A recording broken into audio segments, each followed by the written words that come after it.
Hello दोस्तों, मैं Rahul Joshi Gurukul PCS के ऑनलाइन क्लासेस में आप सभी का एक बार फिर से स्वागत करता हूं। आज की इस वीडियो में हम उत्तराखंड की महान विभूति को डिस्कस करेंगे और वो उस महान विभूति का नाम होगा हरगोविंद पंत। इससे पहले हम जीवी पंत डिस्कस कर चुके हैं, बीडी पांडे डिस्कस कर चुके हैं, सुंदरलाल बहुगुणा डिस्कस कर चुके हैं, गौरा देवी डिस्कस कर चुके हैं और हमने जिम कॉर्बेट को भी डिस्कस कर लिया था। जिस प्रकार से हमने अन्य विभूति को पढ़ा ठीक उसी ट्रेंड से हम इस विभूति को भी पढ़ेंगे। सबसे पहले हम डिस्कस करेंगे विभूति का सामान्य परिचय, उसके बाद पंजी के राजनीतिक जीवन और उसके बाद पंजी के बारे में कहे गए कथन। ठीक, तो चलिए वीडियो की शुरुआत करते हैं सामान्य परिचय के साथ।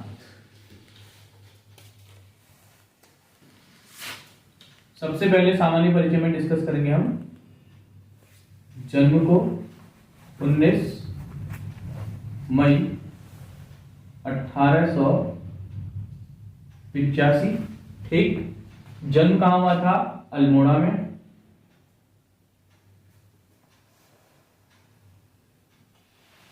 ठीक, उसके बाद माता का नाम, मदर का नाम इनका था आनंदी देवी। ठीक, इसके बाद हम डिस्कस करेंगे पिता का नाम धर्मानंद पंत। ठीक, इसके बाद डिस्कस करेंगे हम इनके राजनीतिक गुरु की। तो राजनीतिक गुरु का नाम इनका था बाल गंगाधर तिलक, बीजी तिलक। ठीक हो गया। उसके बाद इनकी जो उपाधि इनको मिली थी उनको डिस्कस करेंगे। उत्तराखंड का जननायक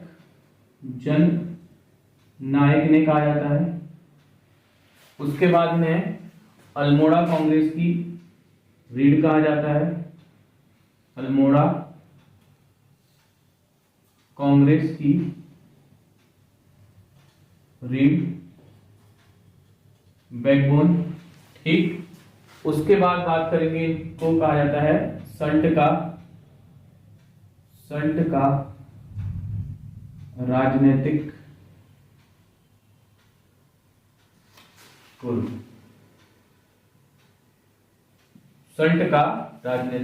गुरु। ठीक हो गया। उसके बाद एक पुस्तक इन्होंने लिखी है, पुस्तक का नाम है संत पर कैसी बीती। ठीक, उसके बाद कुमाऊं कमिश्नर जो था स्टिप्स ने इनकी प्रशंसा की थी। क्या की थी? इनकी प्रशंसा की थी। ठीक हो गया। देखिए यूकेएसएससी में जो है सामान्य परिचय से आपके क्वेश्चन आते हैं। जैसे कभी कभी वो माता का नाम पूछ देता है, कभी कभी पिता का नाम पूछ देता है, कभी जन्म पूछ देता है, कभी राजनीतिक गुरु पूछ लेता है, कभी उपाधि पूछ लेता है, कभी पुस्तक पूछ लेता है और कभी कभी कुछ स्टेटमेंट वगैरह भी पूछ लेता है। ठीक, और इनकी जो मृत्यु आपकी हुई थी, मृत्यु 1957 में। ठीक हो गया। माता या पिता का नाम अगर आपको करना है, माता पिता का नाम जो है आपको उत्तराखंड पीसीएस में के एग्जाम में नहीं करना है, लेकिन यूकेएसएससी के एग्जाम में आपको करना है, क्योंकि बहुत ट्रिकी क्वेश्चन यूकेएसएससी वाला पूछता है। ठीक, इसके बाद हम डिस्कस करेंगे इनके राजनीतिक जीवन।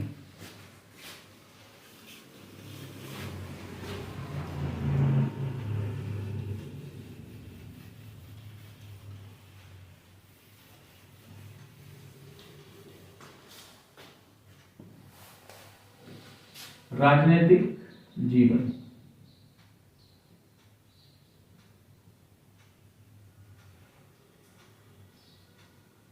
ठीक,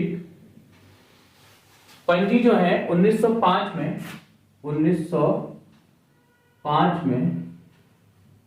कांग्रेस के बनारस अधिवेशन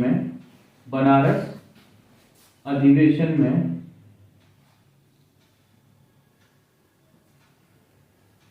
भाग लेने जाते हैं। ठीक, भाग लेने जाते हैं। ठीक, और इनके जो राजनीतिक गुरु होते हैं वो होते हैं बीजी तिलक। बीजी तिलक, और बीजी तिलक जो थे वो क्या थे, इनके राजनीतिक गुरु थे। और बीजी तिलक जो थे वो किसके नेता थे, गर्म दल के नेता थे। तो ऑटोमेटिक जो है हरगोविंद पंत भी किस विचारधारा के होंगे, उग्रवादी विचारधारा के होंगे। ठीक, यहां पर वो कुछ उत्तराखंड के उदारवादी और गर्म दल के लीडर्स को डिस्कस करना जरूरी है। तो यहां पर हम गर्म दल के कुछ नेताओं को डिस्कस करेंगे और कुछ नरम दल के नेताओं को डिस्कस करेंगे। हरगोविंद पंत, हरगोविंद पंत, बीडी पांडे, हर्षदेव ओली, हर्षदेव ओली, ये सभी कौन से नेता थे, गर्म दल के नेता थे। और इसी प्रकार से गोविंद वल्लभ पंत और तारादत्त गैरोला जो हैं वो किसके नेता थे, नरम दल के नेता थे। तो इस प्रकार का क्वेश्चन जो है अभी तक आया नहीं है, तो आ सकता है क्वेश्चन निम्नलिखित में से कौन सा जो है एक गर्म दल का नेता था, कौन सा जो है नरम दल का नेता था। तो इस चीज को आप याद रखिएगा। ठीक,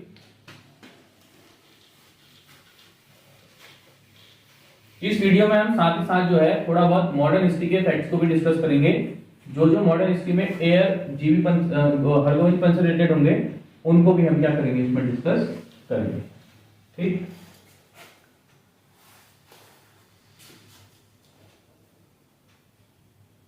सबसे पहले बात करते हैं 1918 की।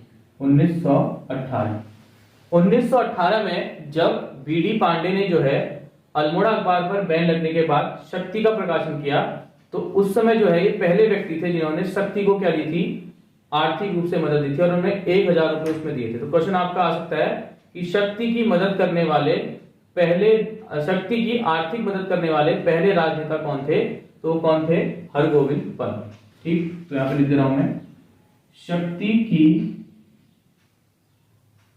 आर्थिक सहायता करने वाले, आर्थिक सहायता करने वाले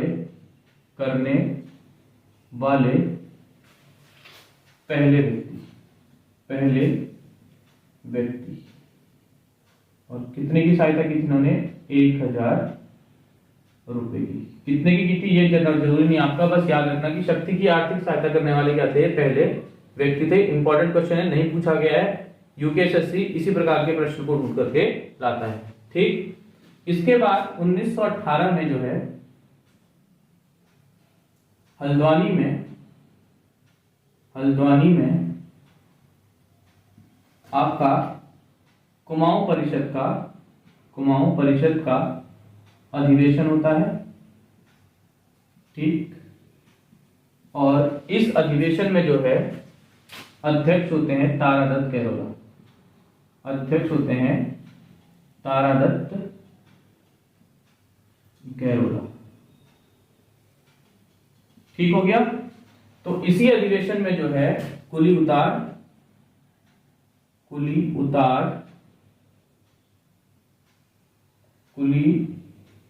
बर्दाश्त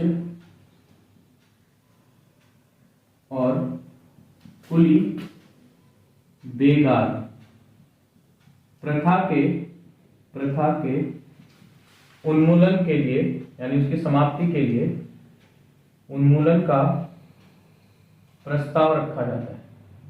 ठीक, लेकिन यह प्रस्ताव क्या हो जाता है, प्रस्ताव रखा जाता है, और प्रस्ताव किसके द्वारा रखा जाता है, हरगोविंद पंत के द्वारा। एचजीपी शॉर्ट लिख रहा हूं मैं, हरगोविंद पंत।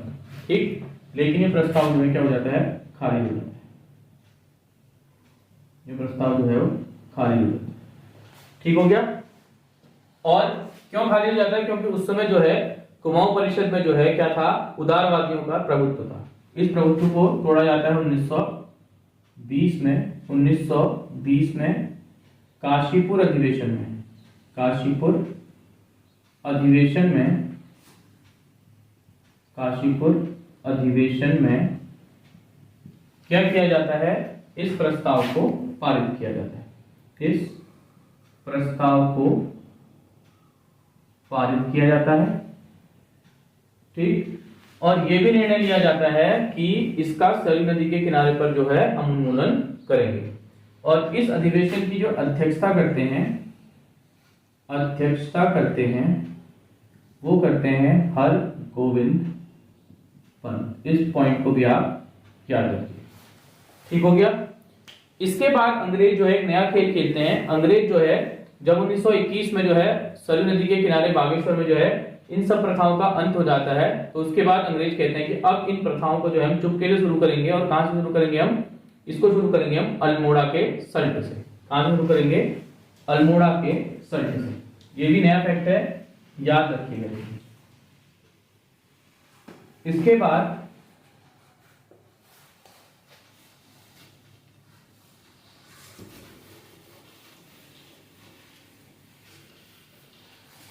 इन प्रथाओं को अंग्रेज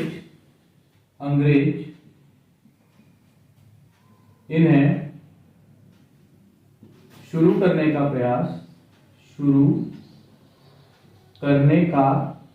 प्रयास करते हैं। और कहां से करते हैं? सल्ट से करते हैं, ठीक। लेकिन हर गोविंद पंत उनके प्रयासों को क्या कर देते हैं? असफल कर देते हैं। और इसी घटना के बाद हर गोविंद पंत को जो है कहा जाता है सल्ट का राजनीतिक गुरु। क्या कहा जाता है? सल्ट का राजनीतिक गुरु इसे इन्हें कहा जाता है। तो इस पॉइंट को आप याद रखिएगा, ठीक। इसके बाद 1921 में ये शीतला खेत में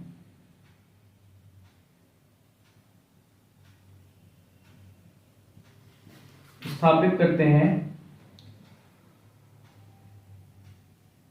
सिद्धाश्रम। और ताड़ी खेत में ये स्थापित करते हैं प्रेम विद्यालय। ताड़ी खेत में स्थापित करते हैं प्रेम विद्यालय। तो इस पॉइंट को भी आप याद रखिएगा, ठीक हो गया। उसके बाद 1923 में 1923 में ये चुनाव जीतते हैं स्वराज पार्टी के टिकट से।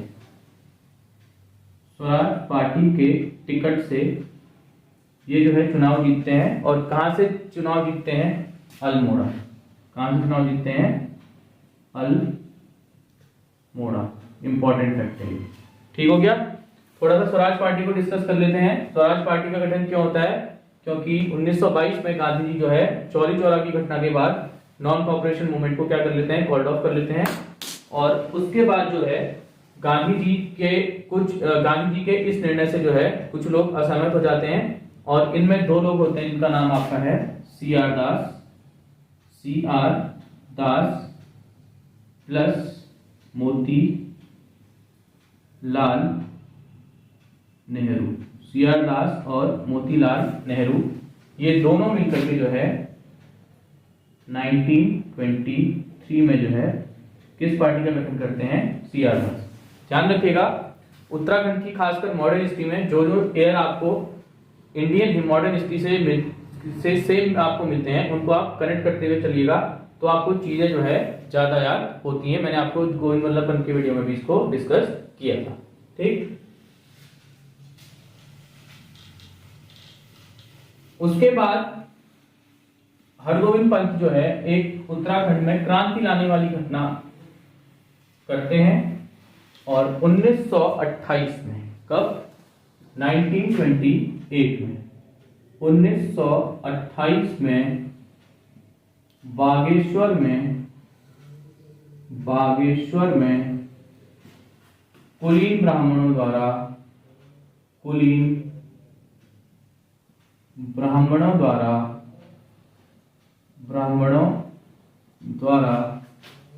हलना चलाए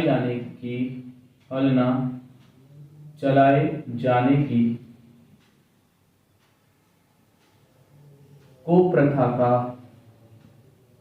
कुप्रथा का अंत करते हैं। इस पॉइंट को आप याद रखिएगा, ठीक है। कब करते हैं? 1928, और कहां करते हैं? बागेश्वर में, ठीक हो गया। उस समय जो है, जो कुलीन ब्राह्मण यानी उच्च वर्गीय जो ब्राह्मण थे वो हल नहीं चलाते थे। हरगोविंद पंत ने कहा कि इस कुप्रथा का अंत में क्या करूंगा? खुद करूंगा। उन्होंने खुद हल ले गए खेत में और खुद इस प्रथा का अंत किया। और इसका सपोर्ट कौन करते हैं? जीबी पंत करते हैं। इसका सपोर्ट करते हैं जीबी पंत। इस फैक्ट को भी आप याद रखिएगा, ठीक है। परिवर्तन की जो शुरुआत है वो हम ही लोगों को करनी पड़ती है, जिस प्रकार से हरगोविंद पंत ने यहाँ पर शुरुआत की थी। तो इस पॉइंट को आप रट लीजिएगा, इंपॉर्टेंट फैक्ट है आपके एग्जाम के लिए, ठीक। उसके बाद बात करते हैं 1930,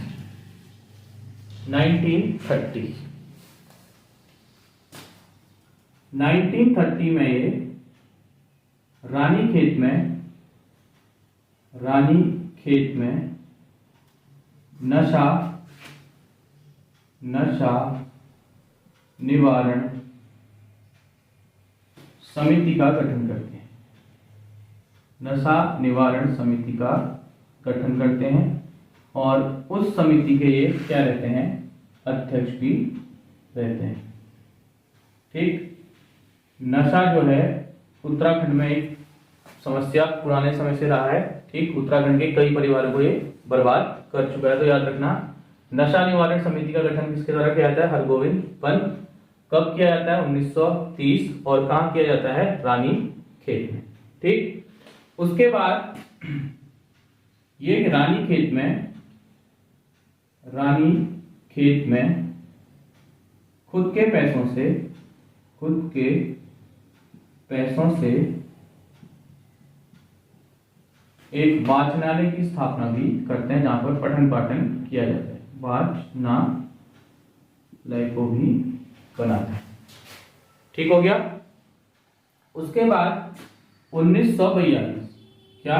1942 के क्विट इंडिया मूवमेंट में अल्मोड़ा जिले से नजरबंद होने वाले ये पहले नेता। अल्मोड़ा जिले से नजरबंद होने वाले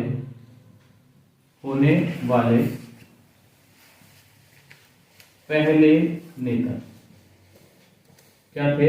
पहले नेता थे अल्मोड़ा डिस्ट्रिक्ट से नजरबंद होने वाले, ठीक हो गया। या जेल जाने वाले जो थे क्या थे? पहले नेता थे अल्मोड़ा डिस्ट्रिक्ट से, ठीक हो गया। थोड़े मेरे पास क्विट इंडिया मूवमेंट को लेकर के जो है कुछ नए पॉइंट हैं, उसको मैं आपको डिस्कस कर देता हूं, क्योंकि क्विट इंडिया मूवमेंट जो है आपके एग्जाम में पूछा जाता है, ठीक। तो थोड़े बहुत पॉइंट को मैं यहां पर आपको डिस्कस कर देता हूं।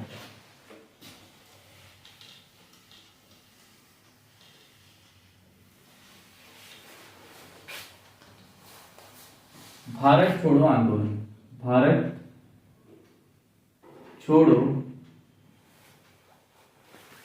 आंदोलन, ठीक।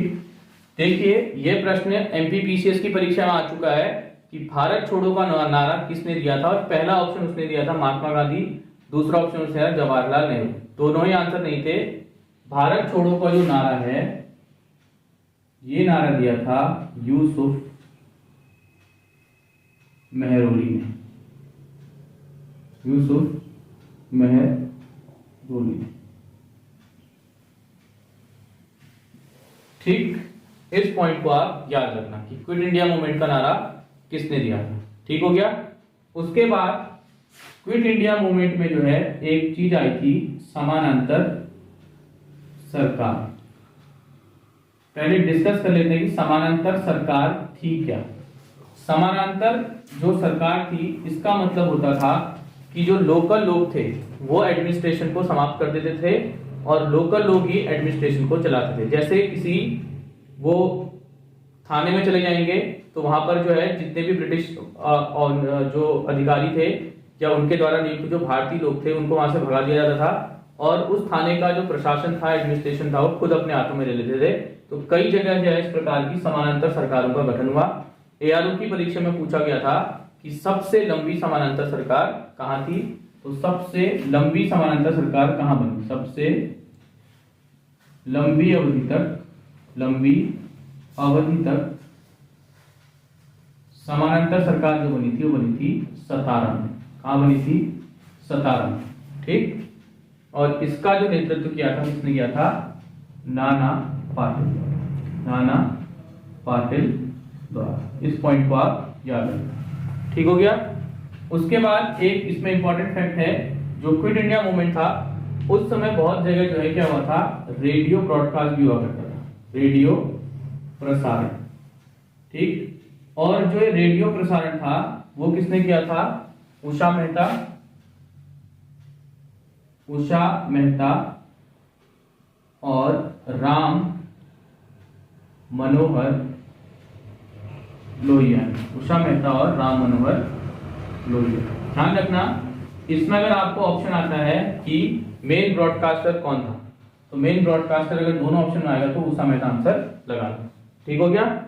और एक महिला थी जिन्होंने जो है गोली लगने के बाद भी जो है ध्वज को थामे रखा था, उनका नाम था मातंगिनी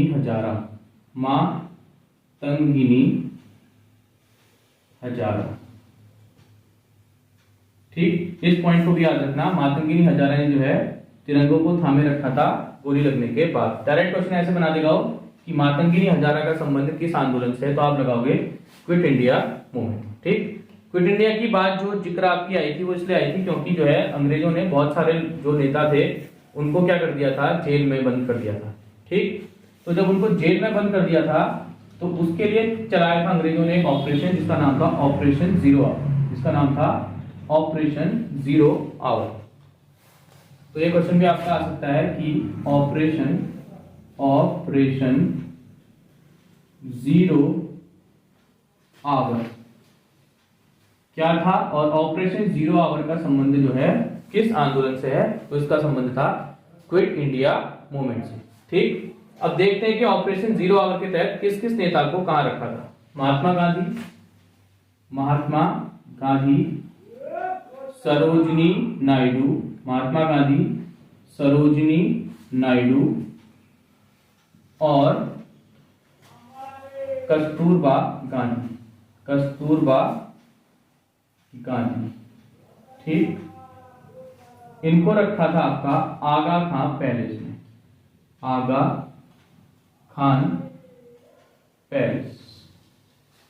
इसको आप याद रखना, पूछा गया है क्वेश्चन भी।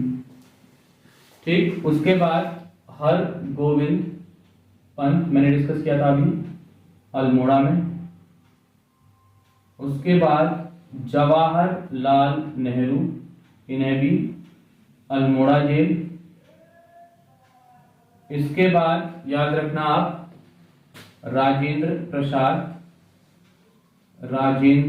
प्रसाद, इन्हें रखा था बांकीपुर जेल में। उसके बाद पहले एजुकेशन मिनिस्टर जो थे अबुल कलाम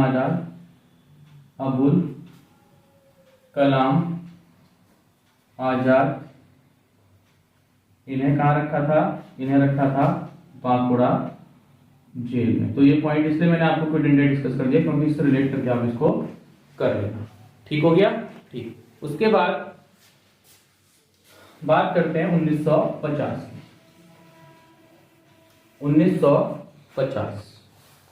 1950 में जो है ये यूपी विधान सभा के चुने गए उपाध्यक्ष, ठीक। उसके बाद 1957 में जो है ये लोकसभा का इलेक्शन जीते, लोकसभा का चुनाव जीते, ठीक। इसको भी याद रखना। और 1957 में ही इनकी क्या होगी थी, मृत्यु होगी।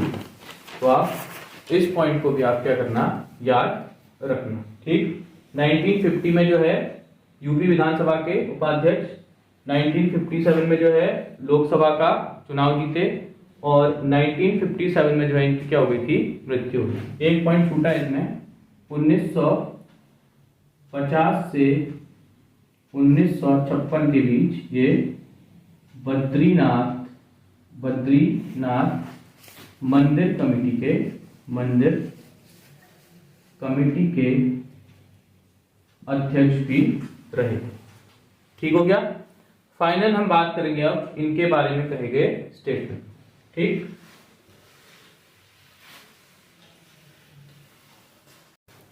हरगोविंद पंत एक महान व्यक्ति थे, ठीक। उन्हें कुमाऊं का बच्चा जानता था, बच्चा जानता था।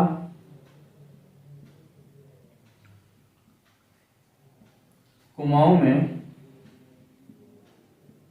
कोई ऐसी जगह नहीं थी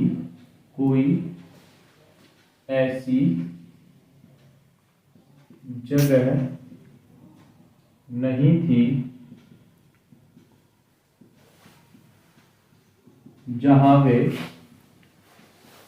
नहीं गए। ये स्टेटमेंट था आपका जीबी पंत का, ठीक। और जो दूसरा स्टेटमेंट था वो ये था, उनके निधन से यूपी की आजादी का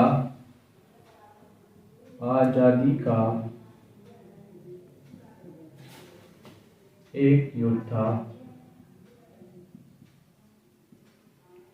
उठ गया। और ये स्टेटमेंट था डॉक्टर संपूर्णानंद का,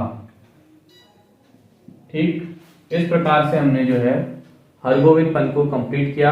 आप अगर वीडियो ध्यान से आपने देखी है, आप एक चीज ध्यान रखना, मैंने कोई भी इसमें जो एयर है वो ऊपर नीचे नहीं किया है, केवल एक लास्ट में हुआ है जो बद्रीनाथ कमेटी वाला, वो 1950 के बाद में दोबारा 50 से 56 लिखना चाह रहा था, वो भूल गया था मैं। लेकिन एक चीज ध्यान रखना, मैंने स्टार्टिंग से आपके जो एयर हैं वो सबसे पहले से सबसे अंत तक सारे एयर लेके चला हूं, मैंने बीच में कहीं भी एयर जो है ऊपर नीचे नहीं किए हैं। उससे आपको एग्जाम में फायदा मिलेगा। उसी तरीके से आप नोट्स प्रिपेयर करना कि एयर को जो है सीरियल वाइज अरेंज करना, जैसे 18 के बाद 19 के बाद 20, जो भी उसमें डेट्स वगैरह हैं उनको उस तरीके से आप अरेंज करोगे तो एग्जाम में उसको जो है आपको काफी ज्यादा बेनिफिट होगा, ठीक है। वीडियो अच्छी लगी लाइक कीजिए, सब्सक्राइब कीजिए, शेयर कीजिए, और स्क्रीन में आपके पास नंबर चल रहा होगा, उसमें आप free of cost video VPDO की 50 टेस्ट प्राप्त कर सकते हैं। धन्यवाद।